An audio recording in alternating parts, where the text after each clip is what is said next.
감사합니다. 위대한 우리 부산 시민과 함께 딱 부산에 어울리는 우리 헌법 한번 더듬어 가 보겠습니다. 헌법 이야기를 하게 된 것은 지금 현재 헌법이 제가 87 헌법이라고 해놓은 겁니다. 1987년에 개헌된 헌법이 지금 현재의 헌법입니다. 그런데 결론적으로 우리 개헌이라는 것이 우리나라의 먹구름으로 지금 이렇게 있습니다. 다음을 가보면요.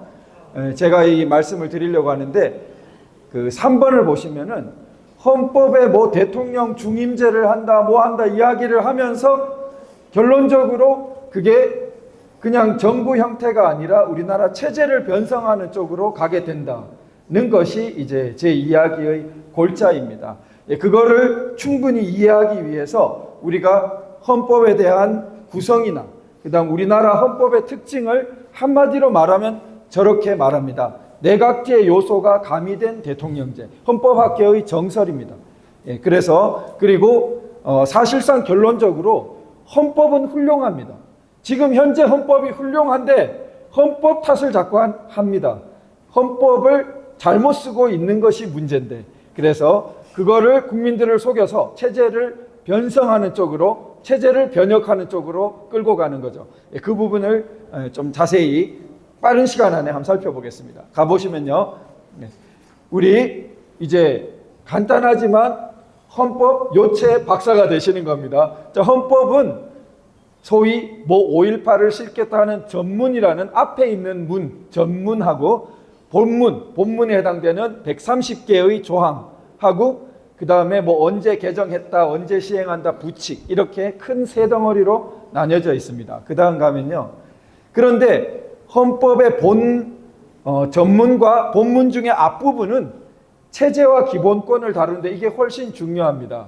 이 체제와 기본권에서 우리나라의 영토를 한반도 전체로 규정한다든지 자유민주적 기본질서라든지 이런 것들이 다 규정되어 있습니다.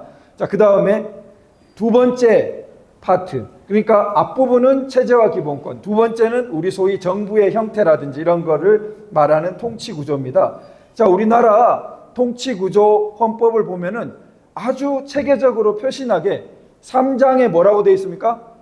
국회, 4장에는 정부, 그 다음 5장에는 법원, 삼권 분립이라고 흔히 말하죠. 입법, 행정, 사법 딱 표신하게 체계적으로 되어 있습니다. 삼권 분립이 명확하게 표시되어 있죠.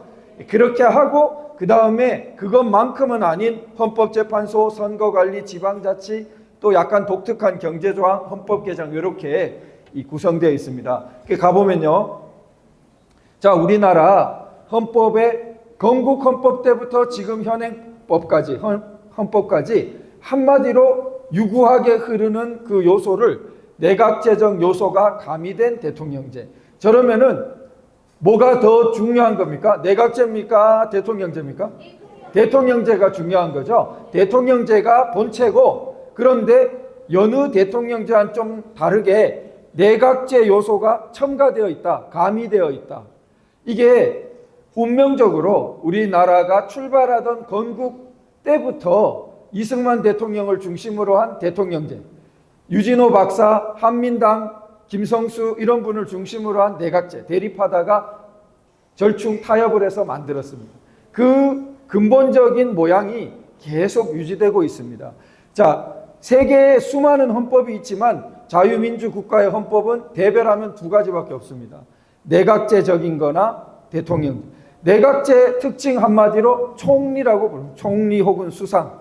그 다음에 대통령제에는 수반이 대통령이죠. 그렇게 딱 구분이 됩니다. 그런데 우리나라는 왜 저렇게 섞여 있다고 하냐? 대통령제 국가인데 뭐가 있습니까? 이름이 총리라는 이름을 단. 저 총리라는 이름은 내각제의 전형적인 이름인데 우리나라에는 아주 독특하죠. 실권은 별로 없어 보여요. 그런데 대통령 유고시에 대행할 수 있도록 하는 국무총리. 그 다음에 저 두 번째도 내각제 아주 전형적인데 내각이라는 것은 장관들이 이렇게 만든 정부를 말합니다. 근데 그 내각은 내각제에서는 전부 모두 국회의원들입니다. 국회의원들이 장관이 되는 시스템이 내각제입니다. 근데 우리나라는 내각제가 아니고 대통령제인데 미국에 가보면 국회의원이 장관 되는 적이 없습니다. 순수 대통령제는 그렇지 않은데 우리나라는 국회의원이 몇 명 장관도 되지요. 일부 됩니다. 그러니까 절충돼 섞여 있어요. 국회의원이 장관도 될 수 있는, 그래서 내각제 요소가 섞여 있다는 겁니다. 그래서 나머지도 보면은 이렇게 여러 가지 내각제 요소가 섞여 있습니다. 자, 그런데 자, 우리 그 역사를 통해서 다음으로 가보면요. 우리나라 공화국은 지금 현재 6공화국 그러죠. 그래서 그 건국 때부터 지금 이제 2페이지에 걸쳐서 짧게 보면은 자, 이승만 대통령 때, 그 다음에 짧게 1년간 의원 내각제를 해봤죠. 4.19 후에. 그러다 대혼란이 났습니다. 그래서 대통령 직선제, 저 때 가장 그 미국식에 가깝게 바뀝니다. 그래서 중임으로 이렇게 박정희 대통령이 다시 한번 중임이 되고 그 다음에 3선이 되고 그렇죠. 그런데 그 직선제가 처음 된 것은 저기 52년도 이때입니다. 그러니까 우리나라 대통령 건국헌법 때는 국회에서 간선으로 뽑았고 52년도 한국전 6.25 전쟁 중에 개헌이 되어서 대통령 직선제가 됐습니다. 그러니까 대통령 직선한 지 오래됐죠. 대통령 직선제 뿌리가 깊습니다. 이 대통령 직선제를 이승만 대통령께서 도입하신 것입니다. 자, 그래서 대통령 직선제, 그다음 이때 다시 직선제. 그래서 처음에 박정희 대통령은 직선제로 다 됐죠. 3선까지 다 직선제로 됐습니다. 그 다음에 이제 다음 페이지 가면요. 유신헌법이 나오면서 72년 이걸 가지고 이제 좌파가 많이 공격을 하는데 이때 세계적으로 자유체제가 너무 위기에 처해 있었습니다. 그래서 이때 간선제로 바뀌고 여러 가지 혼란, 박 대통령 시해 후에 혼란이 있고 그 다음에 전두환 대통령 역시 간선제로 통일주체 국민회의 간선제로 뽑힌 대통령입니다. 그러나 평화적으로 이양되어서 87년 개헌을 통해서 다시 직선제로 돌아갔습니다. 여기까지가 우리나라의 흐름입니다. 그런데 이 현행 헌법인 87년 후에는 이때까지 9번이나 바뀌었다가 약 40년간 9번 바뀌었지만 87년 후에 지금까지는 약 35년 이상 흐르도록 한 번도 안 바뀌었죠. 헌법은 자주 안 바뀌는 것이 선진국입니다. 맨날 헌법 뒤집어 엎는 것은 후진국이 하는 일입니다. 나라의 근본 헌법이 뒤집히면은 밑에 법률이 다 영향받기 때문에 안정적인 것은 잘 안 바뀝니다. 그래서 87년 후에 상당한 수준에 도달했다는 걸 알 수 있습니다. 그래서 안 바뀌고 있는 거예요. 그런데 이때 흐름을 보면은 87년 이전에 대통령은 상당히 강력한 대통령들이었죠. 그러다 보니까 87년 개헌 헌법을 개정하면서 대통령 권력을 더 세게 했겠습니까? 아니면은 대통령 권력을 약화시키는 방향으로 갔겠습니까? 약화시키는 방향으로 갔습니다. 역대 우리나라 건국 헌법 때부터 비교해 보면은 대통령 권력이 제일 약하게 된, 중간에 낀 의원 내각제는 예외니까 가장 약해진 것이 87년 헌법입니다. 반대로 뭐가 강해졌겠습니까? 국회가 강해진 겁니다. 그런데 이것을 잘 인식하지 못하고 자꾸 지금 현재 헌법을 보고 제왕적 대통령제라고 합니다. 이게 기존의 헌법 흐름에 비교해 보면 대통령 권력이 제일 약해졌는데 상징적으로 뭐가 없냐? 국회 해산권이 없습니다. 그런데 반면 국회는 어떻습니까? 대통령을 탄핵할 수 있습니다. 탄핵해가지고 헌법재판소 결정 날 때까지 직무를 정지시켜버릴 수 있어요. 그러니까 국회의원 3분의 2가 마음 먹으면은 대통령 직무정지까지 가능하고, 그런데 반면 대통령은 아무런 거기에 국회에 대해서 속수무책인데 왜 제왕적 대통령제라는 거예요? 틀렸죠?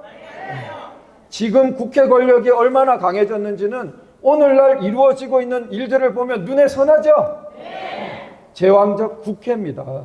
그런데 이것을 자꾸 제왕적 대통령제라고 하면서 정부 형태를 바꾸자, 대통령 권력을 약화시키는 개헌을 하자, 이렇게 합니다. 여기서 더 약화시키면 어떻게 되겠습니까? 오늘날 보고 있는 이 현상을 보면서도 이걸 더 약화시키면은, 그리고 내각제 국가들이 갖고 있는 관례를 존중하고 서로 존중하고 타협하는 그런 것도 없는 이 민주당의 행태의 국회가 되면은 이 공화국 때 내각제의 혼란 끝에 5.16이 일어날 수밖에 없었던 같은 사태가 뻔하겠죠.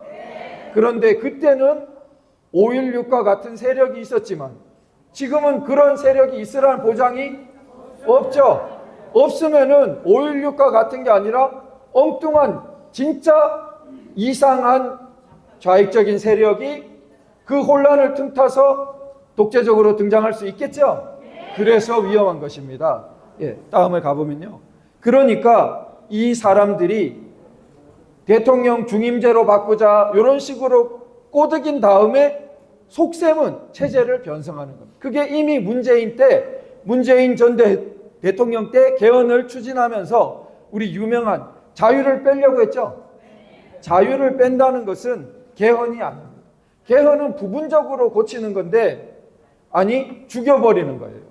우리 헌법에 한마디를 남기라면은 자유체제, 자유를 남겨야 되는데 자유를 빼버려?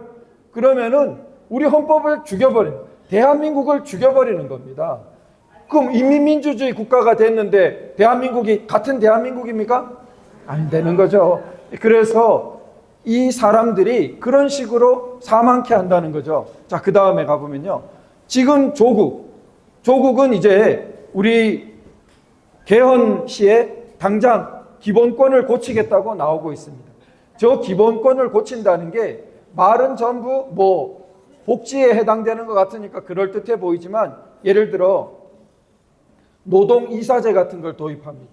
그러면은 경영에 노동자가 참여, 지금만 해도 노조가 강력해서 난리인데 노동이사까지, 이사회에 그것까지 참여하면 어떻게 돼? 그런 걸 헌법에 명시하려고 하는 겁니다. 그리고 그게 실제로 문재인 정부 때 개헌안에 들어있었던 것입니다.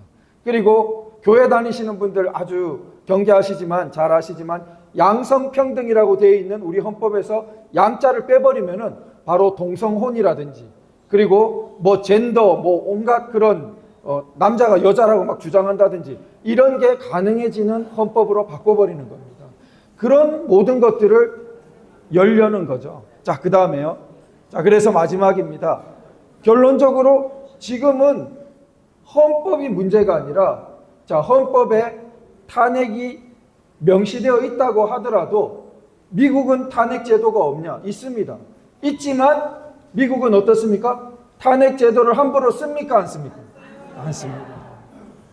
아니, 법에 있다고 해서 그걸 함부로 쓰는 것이 아니라는 걸 아는 거죠. 그거는 주의하라. 그리고 정말 위기의 순간 마지막에 그 카드를 할 때 들어 올리는 것만으로 경계를 주고 이런 식의 용도로 있는 것입니다. 그러나 우리는 이 불행하게 지난 시기 그 쓰지 말아야 될 카드를 가볍게 써서 헌법 질서에 그 이후에 나라가 법치가 엉망이죠.